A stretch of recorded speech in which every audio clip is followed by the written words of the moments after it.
우리 믿는 자의 소망은 오직 부활에 있어야 됩니다. 세상에서 중요한 일을 앞두고 있는 사람은요, 오직 그 마음을 거기에다 다 집중합니다. 옛날에 그 마리오 델 모나코라는 유명한 성악가가 있었습니다. 이 사람은 연주 때가 되면은 이틀 3일씩 호텔방에 들어가가지고 꼼짝도 하지 않고 그저 먹기만 하고 쉬기만 하고 말 한마디도 하지 않고 그렇게 하다가 당일날 연주를 하는데, 이 사람은 거의 연주가 1년 내내 있는 사람이었습니다. 그러니까 노래하는 동안에는 평생을 그렇게 사는 겁니다. 그저 노래를 잘하고 싶은 소망 하나 가지고 그렇게 세상과 자기를, 그저 나름대로 세상과 자기를 구별하고 사는 겁니다. 그렇게 철저하게 자기 자신을 관리한 겁니다. 이와 같이 사람들은 정말로 자기가 소망하고 정말로 자기가 바라면 거기에 맞춰서 삶을 살게 되어 있습니다. 자, 주님이 주신 부활이 무엇이고 어떻게 하면 그 부활에 참여하는지를 알아보기 전에 생각해 볼 것은 이것입니다. 우리는 정말로 부활을 소망합니까? 우리는 정말로 부활을 소망합니까?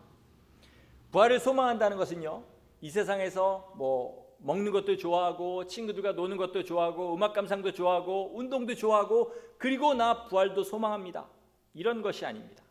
부활을 소망한다는 것은 죽을 병에 걸린 사람이 온전히 병 낫기만을 구하는 마음처럼, 그리고 자식을 잃어버린 사람이 그 자식 다시 한번 만나고 싶은 생각에 평생을 거기에 매여서 사는 것과 마찬가지로 오직 부활을 소망하는 것이 자기 온 마음을 지배하는 것, 그것이 부활을 소망하는 것입니다.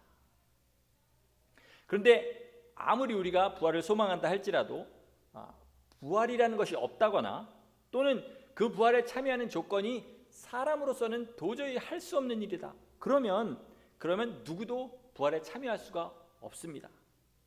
그러나 주님께서 먼저 부활하심으로 말미암아 우리에게 부활이란 것이 있다는 것을 보여주셨고, 그리고 그 몸을 찢으시고 우리에게 피를 흘려서 죄사함을 받고 이 땅에 사는 동안 주님의 인도함 받을 수 있게 하심으로 말미암아 우리도 부활에 들어갈 수 있다는 그 자격을 허락하여 주셨습니다. 그러므로 우리는 부활을 소망할 수 있고 또 부활에 참여할 수 있게 됐습니다.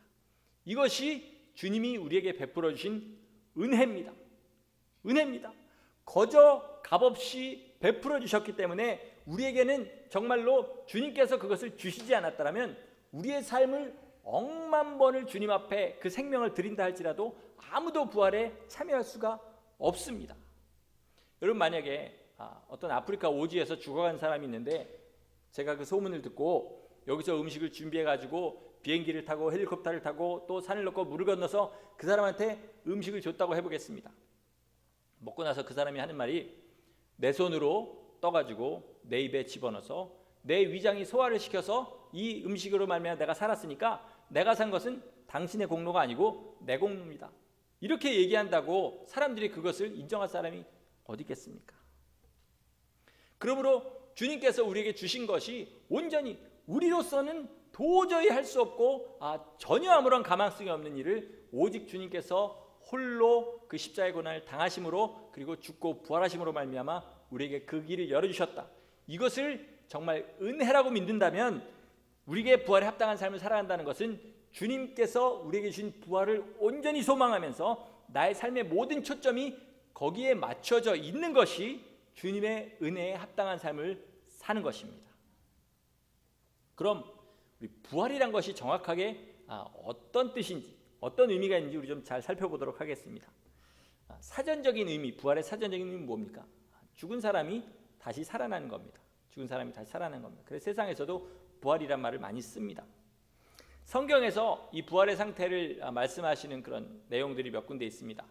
첫 번째는 뭐냐면 부활하면 성별이 없어집니다. 성별이 없어집니다. 지금 우리가 남성, 여성 이렇게 가리지만 성경에 보면 자매라는 말을 거의 안 쓰고 형제라는 말만 쓰는 것은 우리가 죽고 부활해서 그날에 들어갈 때는 성별이 없어지기 때문에 그렇습니다. 그러니까 저하고 저희 집사람도 그때부터는 형제가 되는 것이고 또 여기 계신 어떤 여자분들하고 저는 형제가 되는 겁니다. 그리고 그때가 돼서는 그 모든 형제들과 이 세상에서 부부간에 맺었던 그 친밀함보다도 더 완벽한 친밀함으로 서로 사랑하면서 그렇게 사는 것이 부활해서 형제가 함께 사는 것입니다. 이것보다 더 중요한 사실은 뭐냐면 부활하면 그 다음에는 다시 죽음이 없다는 겁니다. 죽음이 없다는 겁니다. 그런데 이 부활하면 다시 죽음이 없다는 사실이 어떤 사람에게는 복이 되고 어떤 사람에게는 저주가 됩니다.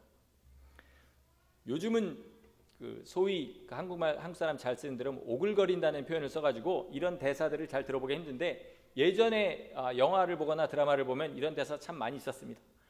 이대로 시간이 멈춰버렸으면 좋겠어요. 그죠? 아주 끈적끈적하게. 그죠? 이 말은 무슨 뜻입니까? 무슨 뜻입니까? 시간이 흘러갈 거란 뜻이고, 그 다음에 이 행복이 영원하지 않을 것이라는 것을 행복한 사람이 알기 때문에 그렇습니다. 그러나 부활해서 천국에 들어간다는 것은 완전한 행복이 영원히 지속되는 겁니다. 도대체 그 상태가 어떤 상태인지 우리는 경험해 보지 못해서 모르겠지만, 여러분 인생에서 예수 믿고 거듭난 순간 참 기쁘셨지 않았습니까? 그 거듭난 순간의 기쁨에 천배 만배 되는 기쁨이 영원히 지속되는 것, 변하지 않고 지속되는 것, 그것이 바로 부활해서 천국에 들어가는 겁니다. 더 이상 눈물이 없습니다. 고통이 없습니다. 걱정이 없는 그 상태가 영원히 지속되는 겁니다. 어떤 사람이 그러면 천국 들어가면 참 심심할 것 같아요. 가끔 고생도 하고 비도 오고 날도 굳어야지 사람이 사는 것 같지. 그거는 안 당해봤으니까 모르죠. 우리 주님의 전능하심을 부인하는 말입니다. 뭐냐면 우리 주님께서 약속하신 것은 영원한 행복이 전혀 줄어들지 않고 너희를 영원히 기쁘게 할 것이다. 이것이 주님의 약속이기 때문에 그 상태가 어떤 상태인지 우리는 당해보지 않아서 모르지만 그것을 믿고 부활을 향해 달려가는 겁니다. 문제는요, 똑같이 영원히 죽지 않는 몸을 가지고 고통 가운데 들어간 사람들입니다. 세상에 속한 육신은요, 지극히 연약해서 어떤 이상의 충격을 받거나 고통을 당하면 그거를 견디지 못하고 죽습니다. 그렇게 되면 그 고통에서 자유하게 되고 그 괴로움에서 해방되게 되지만 그러나 부활한 몸은 그 고통을 영원히 느끼게 되고, 그리고 흙으로 된 육체보다 더 생생하게 그 고통을 느끼게 됩니다. 무슨 말이냐면 사람은요, 예수를 믿던 예수를 믿지 않던 다 부활한다는 겁니다. 마지막 때의 부활은 누구나 다 하게 되는데,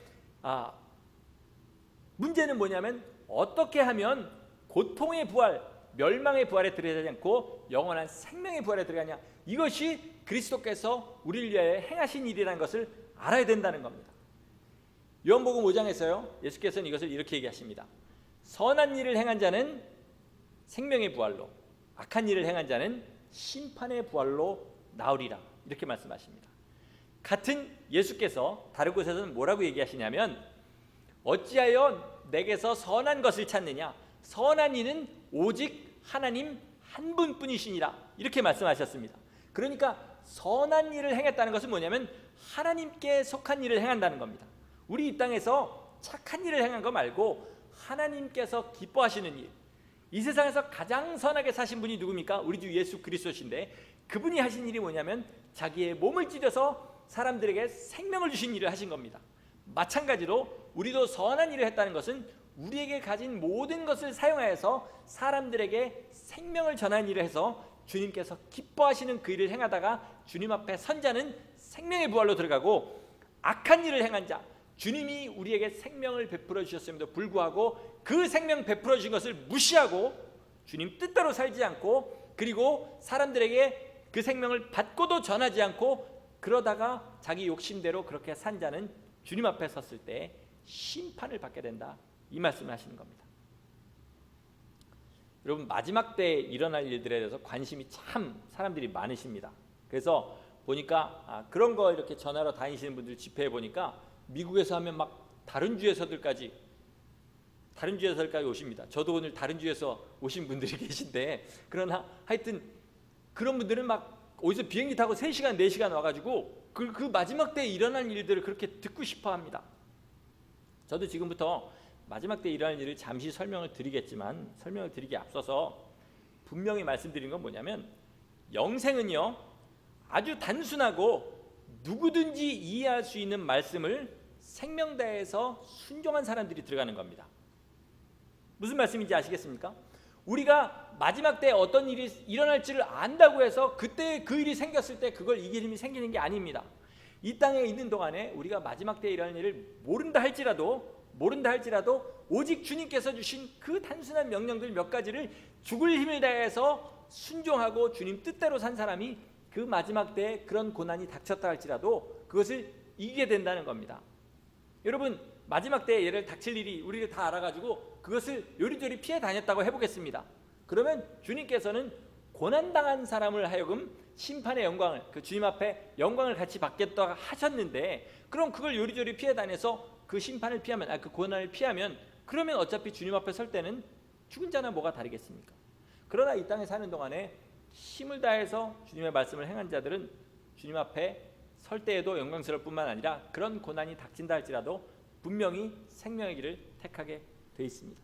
그러므로 우리는 힘을 다해서 주님을 사랑하고 주님께서 하신 명령들을 직접적으로 내 삶 가운데 순종하는데 오직 힘쓰셔야 부활에 참여할 수 있습니다. 자, 마지막 때의 부활은요, 2번에 걸쳐서 일어납니다. 그렇다 할지라도 마지막 때에 일어날 일을 듣는 건 참 우리의 어떤 흥미를 자극합니다. 그죠? 자, 하나님, 주님과 온전히 연합한 사람들이 참여하는 것이 첫째 부활입니다. 그 다음에는 무슨 일이냐면 세상의 모든 사람들이 다 부활하는 두 번째 부활이 있습니다.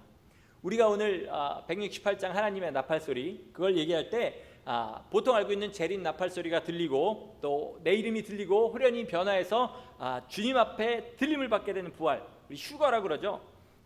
그거라고 불리는 이 부활이 첫째 부활입니다. 첫째 부활. 얼토당토 않게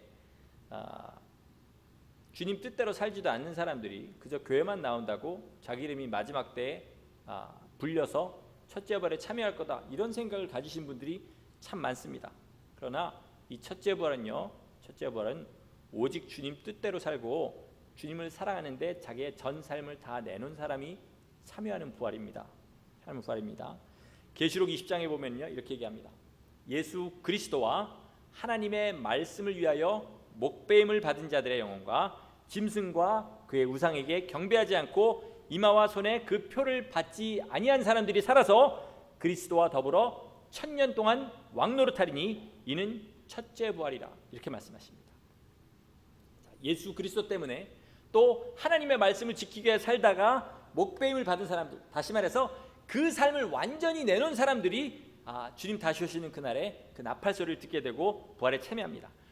꼭 순교해야 된다는 말은 아니지만 요한도 순교의 자리까지는 갔지만 실제로 순교하진 않았습니다. 그러나 그 삶을 예수님을 사랑해서 하나님의 말씀을 지키기 위해서 바친 사람들, 이런 사람들은 첫째 부활에 동참하게 됩니다.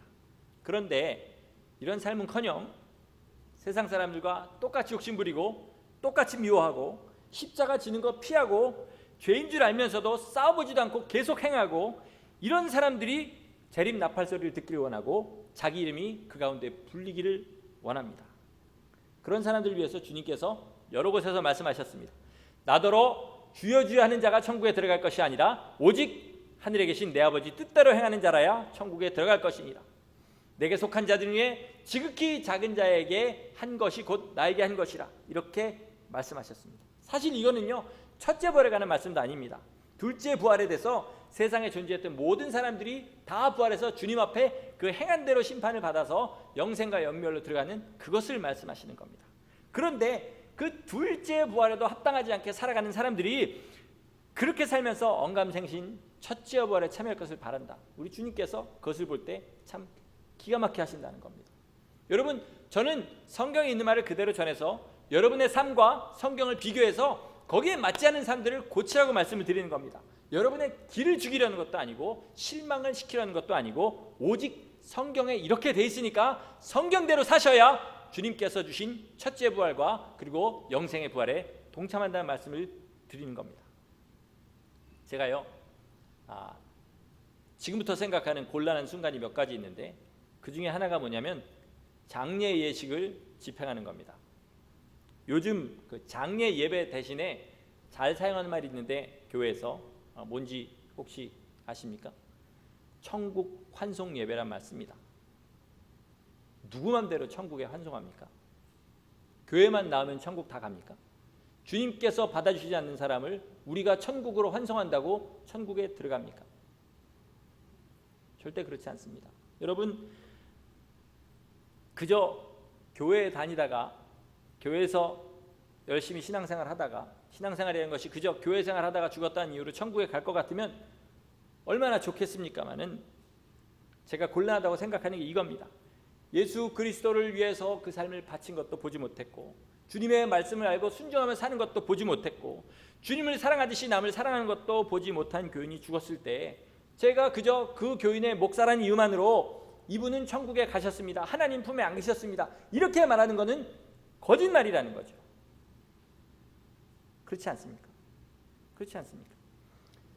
그러므로 무엇보다 저는 사람의 삶을 판단한 권세가 없습니다. 제가 예를 들어서 이분 천국 가셨습니다 그래서 천국 갈 것 같으면 1000번이고 100번이건 그렇게 말씀드리겠지만, 그것이 아니라 우리를 천국에 받으시고 사람을 지옥에 보내신 이는 오직 하나님 한 분이시기 때문에 제가 우리 교인들 중에 어떤 분이 돌아가시더라도 할 수 있는 말은 뭐냐면, 이제 이 성도께서는 하나님의 심판을 받는 자리로 자기의 삶을 가지고 가셨습니다.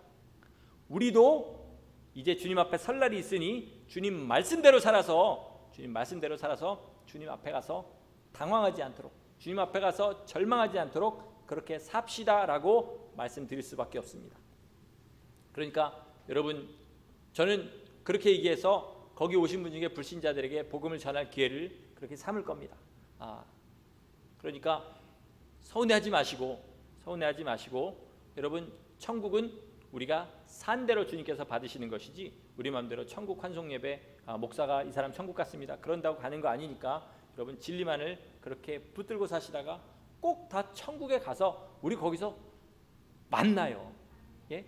만나면 됩니다. 그죠? 꼭 여기 있는 사람이 아직 가지도 못했을 것 같은데 갔다고 우기는 것보다는 다 주님 뜻대로 살아서 거기서 만나면 되는 겁니다. 이 땅에 사는 동안 주님 뜻대로 꼭 그렇게 사시기 바랍니다. 자, 첫째 벌의 또 다른 조건은 뭐냐면요, 짐승과 그 우상에게 경배하지 않고 그리고 그 표를 받지 않는다는 겁니다. 이것은 언제 첫째 부활이 일어날 것인지를 알려주는 단서가 되기도 합니다. 자, 아직 재림 나팔 소리가 울리지 않은 것이 분명한 것은요, 무엇 때문이냐면 아직 짐승의 표를 받는 일이 시작되지 않기 때문에 그렇습니다. 그죠? 첫째 부활의 조건이 뭐냐면 짐승의 표를 받지 않고 짐승과 그 우상에게 경배하지 않은 것인데, 아직 그것들이 나오지도 않았는데 첫째 부활의 조건이 될 수는 없지 않겠습니까? 그러니까 이제 짐승이 등장하고 짐승의 우상이 등장하고 짐승의 표를 받으라는 그 일이 생기기 시작하면 어떻게 생각하냐면, 첫째 부활의 때가 가까웠구나, 이렇게 생각하시면 됩니다. 어떤 사람은요, 그 유럽에 있는 무슨 슈퍼컴퓨터 이름이 뭐 그 앞에 약자만 따면 BAST, 비스트라고 그래서 그게 짐승이다. 또 베리칩 아시죠? 베리칩이 짐승의 표다. 이렇게 하는데 그렇지 않습니다. 아직은 이것이 분명하지 않습니다. 그럴 확률도 있습니다. 그러나 분명히 말씀하시는 건 뭐냐면 짐승과 그 우상에게 경배하고, 그죠? 그럼 뭐냐면 그 짐승이 분명하게 나온다는 거고, 그 우상에게 경배할 것을 어떤 그 권력들이 그것을 우리에게 강요한다는 겁니다. 그 다음에 짐승의 표는 뭡니까? 이 표를 받지 않으면 뭐를 못한다고 그랬어요? 매매를 못한다고 그랬습니다. 그러므로 베리칩을 지금 심는다고 해서 그것이 짐승의 표를 받은 것이 아니라, 우리가 짐승과 구상에게 경배를 하고 그 다음에 이것을 받고, 그리고 이것이 매매를 하는 데 쓰는 수단이라는 것이 분명해질 때에야 무엇이 짐승이고 무엇이 짐승의 편지를 분명하게 알 수 있는 겁니다. 베리칩이 짐승의 표든 아니든 받으실 필요 없습니다. 그죠? 우리는 그런 계통들을 받을 필요는 없습니다. 받을 필요는 절대로 없습니다. 그렇다고 해서 그게 짐승의 표라고 막 난리를 친다고 해서 우리가 구원에 들어간 것이 아니라, 서두에 말씀드린 대로 오직 주님의 말씀대로 그 생명을 전파하고 그 이름을 전파하고 부활에 증인된 자만 주님 앞에 가는 거기 때문에 이런 거에 대해서 너무 민감하지 마시기 바랍니다. 누가 마지막 때 이런 일 전하고 뭐 어쩌고저쩌고 마지막 때에 질환 666이란 무엇인가 이런 거 힘써서 보시는 분들 치고 그 삶에서 주님 뜻대로 사는 사람 그렇게 많지 않습니다. 분명하게 아시고 여러분 여기에 미혹되지 마시기 바라겠습니다. 그런데 일제 시대에요, 신사참배 반대하다가 돌아가신 분들 있죠. 그리고 그런 교회들이 있습니다. 그 주기철 목사님 그 일대기나 이런 거 보면요, 그 핍박이라는 게 말도 하지 못합니다. 그때는 아주 아날로그 시절이라 누가 하는지 안 하는지 숨어서 하면 할 수 있었지만, 우리가 이때 이제 마지막 때를 맞아서 짐승의 표와 짐승과 그의 우상이 나오고 이렇게 됐을 때는 그때 같지 않습니다. 정확하게 그걸 받은 사람과 안 받은 사람들을 인공위성으로 다 추적할 수 있을 겁니다. 그때처럼 편하게 아니라 받지 않은 사람들은 많은 핍박이 있을 거고 고난을 당하게 될 겁니다. 이것을 여러분 분명히 아셔야 됩니다. 어제 제가 제 아들을 놓고 첫째 여부에 이런 일을 막 이렇게 설명을 했어요. 그러다가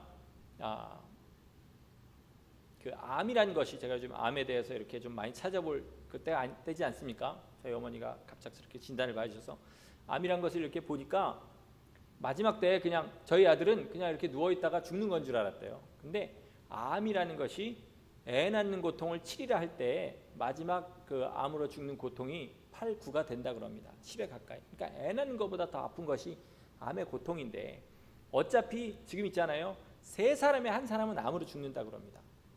그러면 우리가 마지막에 고난을 당해서 죽는 것이, 저는 스데반이 돌에 맞아 죽는 것이 엄청나게 비참하게 죽은 건 줄 알았어요. 근데 어제 저희 아들한테 그걸 설명하다 보니까 그냥 한 5분 정도 돌 한 20개 정도 맞으면 죽지 않겠습니까? 그죠? 막 던지는 돌에 맞는데 그 짧은 순간에 죽으면서 순교의 영광의 자리에 들어간다는 것이 얼마나 하나님이 허락하시지 않으면 할 수 없는 일인지를 알게 됐습니다. 여러분, 고난의 때는 분명히 오지만 주님께서 고난에 합당하지 않은 사람들, 고난을 거쳐서 부활에 들어가지 못할 만큼 믿음이 연약한 사람은 또 그 나름대로 살 길을 주십니다. 그러나 이 땅에 사는 동안에 믿음대로 사시고 예수 그리스도의 말씀에 자기 삶을 온전히 바친 사람은 주님께서 그 고난을 통해서 첫째 부활에 동참하게 해주십니다.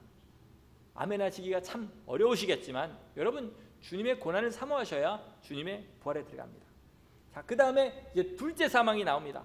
이제 천년왕국이 끝나고 마귀와 그의 사자들을 다 심판하셔서 불못에 집어넣고, 성경에 보면 뭐라 그러냐면 바다와 땅과 하늘이 그 모든 죽은 자들을 내어주고 물은 대수하고 주님 앞에 다 서서 이제 각기 그 행한 대로 심판을 받는데, 이것이 이제 둘째 부활이고, 거기에서 주님 뜻대로 하지 못한 사람이 영원한 멸망에 처해지는 것이 둘째 사망인데, 첫째 부활에 들어간 사람은 이 둘째 사망의 해를 받지 않고, 그 다음에 양과 염소를 가르치는 그 심판하는 때가 언제냐면 둘째 사망인 겁니다.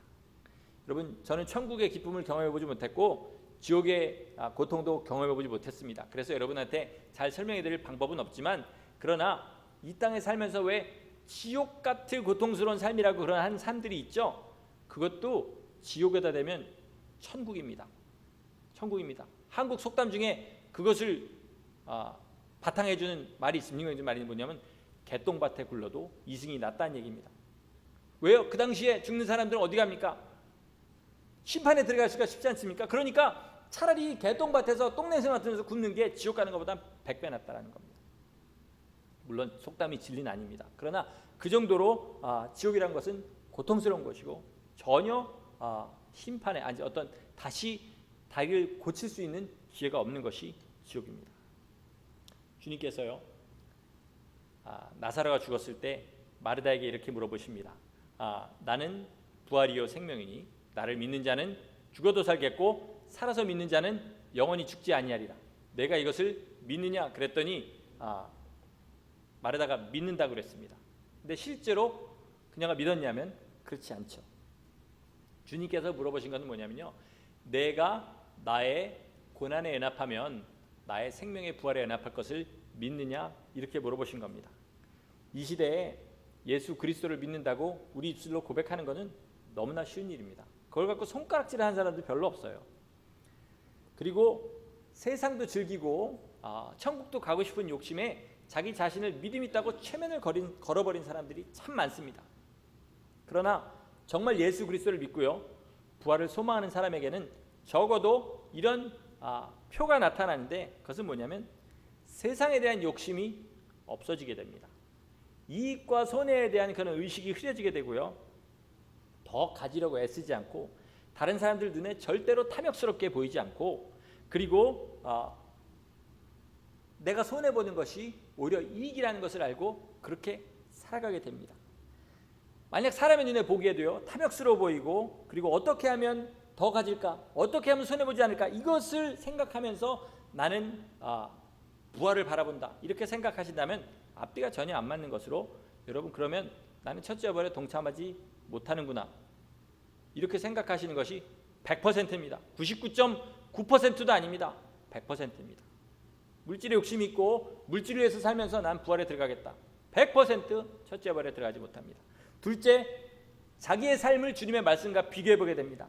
그리고 보통 어떻게 되냐면 나보다 믿음 없는 사람을 보면서 만족하게 되지 않습니까? 그런데 정말 첫째 부활을 소망한 사람은 나보다 믿음으로 산 사람들의 삶을 보면서 나도 저렇게 살기를 바라고 그 길을 따라가게 됩니다. 이것이 정말 부활을 소망한 사람들의 삶입니다.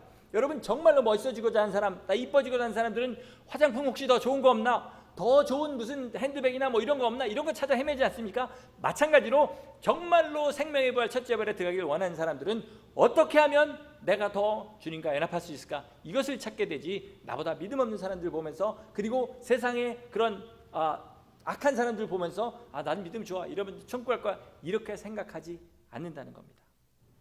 무엇보다 그리스도께서 남겨놓고 가신, 히터가 꺼진 거 보니까 이게 제일 중요한 말입니다. 잘 들으시기 바랍니다. 그리스도께서 남겨놓고 가신 고난에 동참하려는 마음이 생깁니다. 오늘 본문 10절에 12절에 이렇게 얘기합니다. 내가 그리스도와 그의 부활의 권능과 그 고난에 참여함을 알고자 하여 그의 죽으심을 본받아 어떻게 해서든지 죽은 자 가운데서 부활에 이르려 하노니. 뭐라고요? 부활의 권능 그리고 부활의 고난이라고 했습니다. 부활의 권능은 뭐냐면 우리가 세상을 이길 힘이 생기는 겁니다. 예수 그리스도께서 이 땅에 사신 동안 행하신 모든 권능의 일들과 그리고 선한 일들을 행할 능력이 우리 안에 생기는 겁니다. 이것이 하늘로부터 오는 것이고 하나님께서 주시는 거기 때문에 이것이 부활의 권능입니다. 그런데 이것을 세상에서는 받아줄 수가 없기 때문에 세상이 이것을 필사적으로 밀어냅니다. 그런 걸 못하게 하죠. 그것이 바로 뭐냐면 부활의 고난입니다. 이 땅에 내가 살면서 고난이 없다라는 것은 내가 부활의 권능을 가지고 살지 않는다는 증거입니다. 그러므로 우리가 부활의 권능과 고난에 참여하는 것이 참된 부활신앙이라는 것, 이렇게 살아야 정말 첫째 부활에 동참하든지 아니면 적어도 영멸에 들어가지 않든지 이런 부활을 얻을 수 있는 것이지, 우리가 우긴다고 생명의 부활에 들어가는 것이 아니고 거기에 합당한 삶을 살아야 들어가게 된다는 것을 분명하게 아셔야 됩니다. 그러므로 여러분 마음으로 이 정도 삶은 부활에 들어가겠지, 첫째 부활에 들어가겠지 이러는 것은 그저 자기를 위로하고 우기는 것이지만 그렇게 하지 마시고 그저 부활에 합당한 삶을 사셔야 됩니다. 그리고 내가 사는지 못 사는지 말씀을 통해서 분별하시고 믿음으로 산 사람들의 그런 전기들도 보면서 분별하시고 우리 삶에 정말로 저 사람처럼 살면 첫째 부활에 들어가겠다라는 그런 삶을 모방하시기 바랍니다. 모방하시기 바랍니다. 그렇게 살기를 작정하고 몸부림치는 사람이 주님의 첫째 부활에 들어갑니다. 우리 세상에서 승리하려고 성공하려고 사람들이 다 몸부림치지 않습니까? 비즈니스에 성공하려고 하는 사람 무섭게 일합니다. 그리고 공부하는 사람들 무섭게 공부하고요. 그리고 자녀들 성공시키려고 하는 사람 아침을 깰 때부터 잘 때까지, 자녀들 잘 때는 절대 자기 전까지는 잠도 자지 않고 애들 공부하나 앉아나 그거 쳐다보고 있는 것입니다. 왜요? 잘 되는 게 소망이기 때문에 그렇습니다. 그런데 왜 부활을 소망한다고, 영원한 삶을 소망한다고 하는 사람들이 거기에 대한 신경도 쓰지 않으면서 난 부활에 들어갈 거다 이렇게 철석같이 믿으십니까? 사단의 괴계 중에 아마 제일 첫 번째 괴계가 이것이 아닐까 생각이 될 정도입니다. 여러분 우리가 안심하셔도 되는 거는요, 우리 하나님께는 실수라는 것이 없습니다. 내가 부활에 합당한 삶을 살았는데 하나님께서 나를 영멸에 보내시는 그런 실수를 절대 하지 않으십니다. 그게 우리의 소망입니다. 대신 내가 부활에 합당한 삶을 살지도 않았는데 실수로 천국에 들어간 일도 절대로 없습니다. 고로 우리는 말씀 붙들고 성령의 인도하심 받아서 오직 주님의 삶을 본받아 살 때 주님 오시는 날을 기쁨으로 바랄 수 있습니다. 이것이 부활의 소망입니다. 기도하시겠습니다.